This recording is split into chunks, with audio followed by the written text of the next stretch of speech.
मोपा विमानतळ प्रकल्प वाठारात झाडां मारूंक सध्या बंदीच। झाडांचे सर्रास कत्तलीचेर हायकोर्टाची स्टे कायम।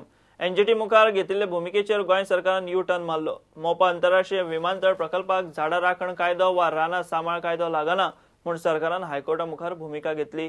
ताचेर हायकोर्टान मोपा प्रकल्पाचे सुवातेर झाडां मारपाचे स्टे चालू दवरली। मोपा प्रकल्पाक रानां संरक्षण कायदो लागू जाता वा ना ताचे स्पश्टीकरण सरकाराक एनजीटी कडच्यान हाडूंक सांगलां। मोपा विमानतळ प्रकल्पाचे सुवातेर झाडां मारतना रानां संरक्षण कायदो पाळटले म्हूण गोंय सरकाराची आदली भूमिका। मात बुधवारा हायकोर्टांतले सुनावणेक सरकारान वेगळो सूर काडलो। पर्यावरणाचे बरे वायटाचो विचार करिनासतना कॉन्ट्रॅक्टर कंपनीन मोपा विमानतळाच्या सुवातेर सरसकट नंबर सुद्धा घालिनासतना हजारांनी झाडांची सर्रास कत्तल सुरू केल्या म्हूण रेनबो वॉरियर्स हायकोर्टात गेल्ले। रेनबो वॉरियर्साचे याचिकेचेर हायकोर्टान सरकाराक आतां सांगलां तें हें।